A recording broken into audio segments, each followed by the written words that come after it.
बिस्मिल्लाहिर्रहमानिर्रहीम अस्सलाम वालेकुम। डॉक्टर मुनव्वर हुसैन आपके पेश खिदमत है। गिलगित बल्तिस्तान में क्या हो रहा है? क्या वहाँ पे हालात कशीदा हैं या पुरअमन हैं? हालात आउट ऑफ कंट्रोल हैं या कंट्रोल के अंदर हैं?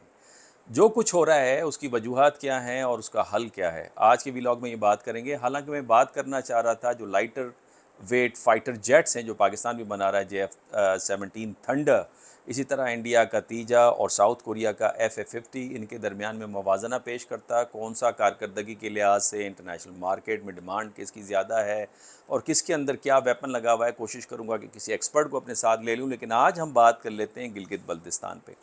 जनाब, गिलगित बल्तिस्तान आज की तारीख़ में जो निगरां हुकूमत में मुर्तज़ा सोलंकी साहब हैं वज़ीर इत्तलात, उन्होंने जियो न्यूज़ को बताया कि गिलगित बल्तिस्तान में जो हालात हैं वो इंतहाई पुरअमन हैं, वहाँ पे इस्तेहकाम मौजूद है। बदअमनी की खबरें जो हैं वो बेबुनियाद हैं। इस हवाले से बाज़ार और सड़कें खुली हुई हैं, जो कि खुला सबूत है कि वहाँ पे हालात अंडर कंट्रोल हैं। बाज़ औक़ात मजहबी और फ़िरका वाराना ख़दशात के तहत रद्द अमल में पुरअमन मुज़ाहरे होते हैं, जो कि एक फ़ितरी सियासी जमहूरी अमल है और उसको एक्सेप्ट करना चाहिए। ये भी कहा कि पाक फ़ौज के हवाले से और जिसकी डिप्लॉयमेंट या तैनाती के हवाले से जो ख़बरें चल रही हैं, गर्दिश कर रही हैं, उन वो भी क़यास आराइयों पर मबनी हैं और वो बेबुनियाद हैं।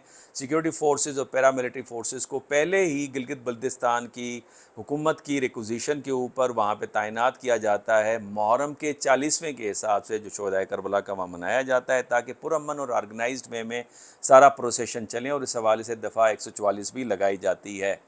अलबत्ता इसके हवाले से एक और भी ख़बर है, जो गवर्नर हैं गिलगित बल्तिस्तान के और वज़ीर आला हैं, उन्होंने जो भी मुज़ाहरे चल रहे हैं उनको बातचीत और पुरअमन से हल करने की बात की। इस हवाले से जो हाजी गुलबर ख़ान हैं, जो कि वज़ीर आला हैं गिलगित बल्तिस्तान के, उन्होंने 2 पार्लिमानी कमेटियाँ भी बना दी हैं और एक बल्तिस्तान और दूसरा दयामीर चले गए और वहाँ बातचीत चल रही है। और जब मैं ये व्लॉग बना रहा हूँ तो एक और काविश इस्लामाबाद से भी कुछ दोस्त जा रहे हैं, ताकि दोनों तरफ के लोगों के साथ बातचीत करके इस मसले को हल किया जाए।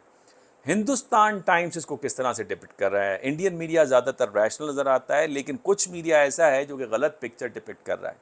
हिंदुस्तान टाइम्स का नैरेटिव क्या है वो मैं आपके सामने रख देता हूँ और फिर बताता हूँ हकीकत क्या है और डिपिक्शन क्या है। हिंदुस्तान टाइम्स जनाब ये कहता है कि मुजाहरों को काबू में रखने के लिए हुकूमत ने आर्मी को तलब किया गया है। शिया सुन्नी क्लैश को रोकने के लिए पाकिस्तान ने रिसेंटली ब्लेसफेमी कानून पास किया था, जिस पे ये क्लैश स्टार्ट हुआ है, जिसके बारे में शिया सेक्शन को ये फ़िक्र है कि ये कानून उनके ख़िलाफ़ इस्तेमाल होगा, चूँकि इसमें सहाबा की तौहीन के हवाले से सख्त तरीन सज़ा जो है वो मुअय्यन की गई है। इस पर पहले से गिलगित बल्तिस्तान के अंदर मुज़ाहरे चल रहे थे। शिया आलिम रहनुमा आगा बाकिर अल हुसैनी को गिरफ़्तार कर लिया गया है कानून की ख़िलाफ़ वर्जी करने के ऊपर, और उनकी गिरफ़्तारी के बाद जो मुज़ाहरे शुरू हुए हैं वो एंटाई पाकिस्तान मुज़ाहरों में पाकिस्तान मुखालिफ मुज़ाहरों में तब्दील हो गए हैं और सिविल वॉर की धमकी दे रहे हैं। और मुज़ाहरीन ये चाहते हैं कि कारगिल और स्कर्दू के दरमियान में जो 100 किलोमीटर की सड़क है तारीख़ी तौर पे उसको खोल दिया जाए। और उसके अलावा वो कह रहे हैं कि दोनों के दरमियान में पॉपुलेशन जो कि शिया पॉपुलेशन पर मुहित है उनका राब्ता होना चाहिए। और UK और US ने एडवाइज़री जारी कर दी है अपने सिटीज़न्स को कि वहाँ पे गिलगित बल्तिस्तान जाने से गुरेज़ करें। जनाब, पहली बात तो ये कि हालात अंडर कंट्रोल हैं और कोई हालात एंटाई पाकिस्तान वहाँ पे नारे नहीं लग रहे। जहाँ तक कारगिल और स्कर्दू का ताल्लुक़ है तो वो ट्रेड रूट रहा है तारीख़ी तौर पे, बिल्कुल उन्होंने ये बात की है, लेकिन सिविल वॉर हम छेड़ देंगे ये बिल्कुल भी उन्होंने इस तरह की बात नहीं की।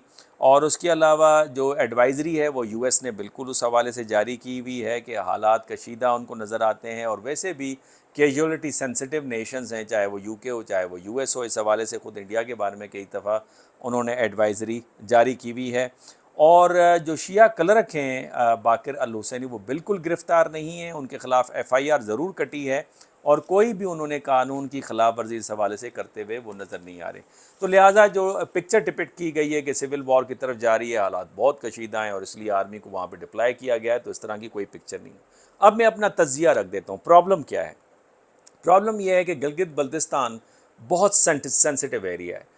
क्यों सेंसिटिव एरिया है? बिकॉज ऑफ इट्स पॉपुलेशन की जो कंपोजिशन है, जो उसमें सेक्टेरियन जो सेगमेंट हैं, उस हवाले से ज़रा ये आपको कशीदा नज़र आता है। पहले समझिए, स्कर्दू पूरा शिया पॉपुलेशन के ऊपर है, चलास पूरा सुन्नी पॉपुलेशन के ऊपर है। अगर स्कर्दू में मुजाहरे होते हैं या चलास में होते हैं उसका कोई क्लैश नहीं होता और वो फिर उसके बाद मुजाहरे ख़त्म हो जाते हैं इनफैक्ट। लेकिन गिलगित बल्तिस्तान के अंदर 55% शिया और 45% सुन्नी आबादी है। अगर वहाँ पे कोई प्रॉब्लम हो जाए तो फिर वो हालात जो हैं कशीदा हो जाते हैं गिलगित के अंदर। और अब भी प्रॉब्लम गिलगित के अंदर है, न कि स्कर्दू के अंदर है, न कि इतना प्रॉब्लम चल्लास के अंदर आपको नज़र आता है। दूसरी बात यह है कि जियो स्ट्रेटेजिकली ये एरिया बहुत इंपॉर्टेंट है, क्योंकि ये कनेक्टेड है चीन के साथ, मकबूजा कश्मीर के साथ, और फिर यहाँ से पाकिस्तान, और फिर वहाँ से पानी के जो सोर्सेज हैं वो भी वहाँ से आते हैं।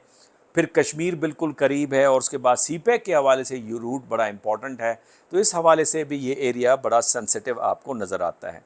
अब आ जाते हैं कि जो रूट काज था इस प्रॉब्लम का, जो कुछ इस वक्त बहुत बड़े मुजाहरे हो रहे हैं इस वक्त स्कर्दू के अंदर, और वो पीसफुल मुजाहरे हैं, वो जमहूरी हक़ है, सियासी हक़ है, वो बिल्कुल होना भी चाहिए, और कोई बगावत का आंसर नहीं है, कोई नारे नहीं लग रहे जो जिस तरह से इंडियन मीडिया उसको डिपिक्ट कर रहा है। लेकिन जो मुजाहरे हो रहे हैं उसका एक रूट काज भी है। रूट काज उसका ये है कि कुछ गिलगित बल्तिस्तान में जो आलिम हैं, उनके काजी निसार साहब का नाम आ रहा है कि उन्होंने नाज़िबा अल्फाज इस्तेमाल किए शिया मज़हब के मुक़द्दसात के हवाले से, जिसकी वजह से डिमांड की जा रही है कि उनको गिरफ़्तार किया जाए, उनके ऊपर कार्रवाई की जाए।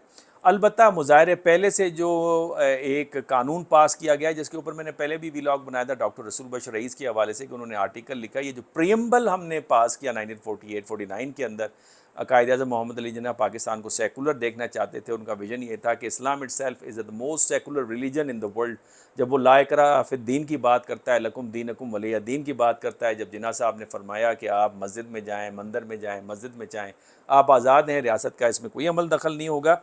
तो उसके बाद एक सिलसिला पाकिस्तानी सोसाइटी में मजहबी इंतहा पसंदी का आपको नज़र आता है, और ये 1980s में नज़र आता है। 1970s तक बड़ी कलरफुल सोसाइटी नज़र आती है, बड़ी वाइब्रेंट सोसाइटी नज़र आती है। मैंने कई दफ़ा जिक्र किया कि कराची उस वक्त दुनिया की तीसरी बड़ी डेस्टिनेशन माना जाता था। लोग पाकिस्तान में आके सेटल डाउन होना चाहते थे, इन्वेस्टमेंट करना चाहते थे। आपकी इंडस्ट्री, आपकी इकॉनमी बहुत तेज़ी के साथ ग्रो कर रही थी, एशिया में सबसे तेज़ जा रहे थे। सेटेलाइट आपने फ़ज़ा में सबसे पहले खला के अंदर आपने बेचा, नासा भी उसके ऊपर हैरान था। लेकिन फिर उसके बाद 80s की जंग और इस्लामाइजेशन का प्रोसेस, उसके बाद सेक्टेरियनिज़म, उसके बाद आपका एथनो नेशनलिज्म, फिर वॉर ऑन टेरर, फिर हीरोइन कल्चर, क्लेशनकॉफ कल्चर, फिर अफ़गानिस्तान के लोगों का आना, यानी सोसाइटी तदरीजन आपकी गिरती चली गई। और फिर सोने पे सुहागा वो पॉलिटिकल पार्टीज़ जो अपने आप को बहुत ज़्यादा तजर्बेकार कहते हैं, और कहते हैं दूसरों ने मुल्क बिगाड़ा और हम ना आके उनको संभालेंगे, इकॉनमी को दोबारा ऊपर ले जाएंगे, जाते जाते उन्होंने फिर एक मुतनाज़ा बिल पास किया।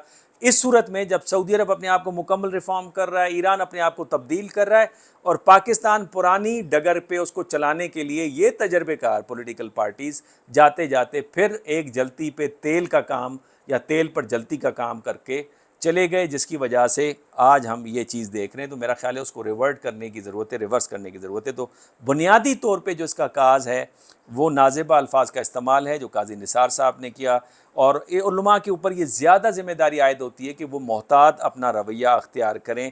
और ये जो कंट्रोवर्शियल बिल है, इस हवाले से तो मैंने जिस तरह भी पहले भी अर्ज़ किया कि Islam is the most secular religion, और इस यहाँ पे माइनॉरिटीज़ ने पाकिस्तान के लिए बड़ा काम किया है। बिलफ़र्ज़ हम कादियानियों के ख़िलाफ़ कितना जज्बाती मुज़ाहरे कर रहे होते हैं। ये डॉक्टर अब्दुस्सलाम थे जिन्हें पाकिस्तान के एटम बम के अंदर बड़ा इंपॉर्टेंट रोल प्ले किया। जिस वक्त नोबल लॉरिएट इनाम लेने गए थे, तो वो जंग के अपने रवायती लिबास के अंदर गए थे। तो मेरा ख्याल है जितना आपकी सोसाइटी ज़्यादा टॉलरेंट नज़र आएगी, उतनी आप तेज़ी के साथ तरक्की करेंगे। इंडिया के अंदर भी इस वक्त ये खलफशार जो है वो मुद्दतवा की वजह से आपको नज़र आता है। पाकिस्तान भी इसी तरह का कुछ शिकार हमें नज़र आता है। मेरे ख्याल में इसको हुक्मरानों को जो पावर की सीट के ऊपर बैठे हैं उनको गौर व फिक्र करनी होगी। उसके अलावा इलाकाई सूरत हाल पे मैं आपको कुछ दे देता हूँ ख़बरें। इलाकाई सूरत हाल को आप देखें तो गिलगित बल्तिस्तान को आप इस तनाज़र से भी देख सकते हैं कि नूरिस्तान जो कि करीब है पाकिस्तान के इलाका जो चित्राल है, और चीन के अफ़गानिस्तान का ये इलाका है, उसमें दाइश की दोबारा भर्तियाँ शुरू हो गई हैं। तो एक किस्म की टेररिज्म की जो वेव है उठने का ख़तरा है, और इस खत्े को डिस्टेबलाइज़ करने की एक साजिश नज़र आती है। कुरम एजेंसी, बस्ती कुरम एजेंसी को देखें जो बहुत बड़ा इलाका है, वहाँ पे लॉलेसनेस का थोड़ा सा अंसर नज़र आता है। वहाँ पे जो डॉर्मेंट मिलिटेंट ग्रुप्स थे वो दोबारा एक्टिवेट होते नज़र आ रहे हैं। इसी वजह से पारा चनार के अंदर जो कुछ हुआ, बनू में पहले पुलिस अफसरान शहीद हुए, उसके बाद 9 हमारे फ़ौजी भाई शहीद हुए, उसके बाद वज़ीरिस्तान में मेजर्स समेत हमारे कुछ फ़ौजी जवान शहीद हुए। तो ये सारा इस वजह से आपको होते हुए नज़र आ रहा है। फिर बलूचिस्तान के अंदर कुछ अगवा बराए तावान की ख़बरें आ रही हैं। तो सीपैक को नाकाम बनाने के लिए बुनियादी तौर पे एक डिस्टेबलाइज किया जा रहा है इस पूरे रीजन को, और फिर दूसरी तरफ डॉलर बढ़ रहा है, तेल की कीमतें बढ़ रही हैं, इलेक्ट्रिसिटी की कीमतें बढ़ रही हैं, तो डेली बेसिस पे जो लोग हैं वो गुर्बत की सतह से नीचे आते चले जा रहे हैं। जो गुर्बत की लकीर है उससे ज़्यादातर लोग नीचे आ रहे हैं। अभी 2 दिन पहले एक खुशाइन खबर थी कि पहला कन्वॉय चीन से जो है वो पाकिस्तान की तरफ रवाना हुआ है, जिसको ट्रांसिट कन्वॉय कह सकते हैं, उसका इफ्तिताह हुआ, और ये बड़ी खुशाइन खबर थी। और उसमें फिर ये फैक्टर कि मुजाहरे हो रहे हैं और मुजाहरों को उकसाया जा रहा है, तो मैं समझता हूँ ये रैशनैलिटी नहीं है, और ऐसे अनासर के ख़िलाफ़ मेरा ख्याल है सख्त से सख्त कार्रवाई की जाए वो बेहतर है।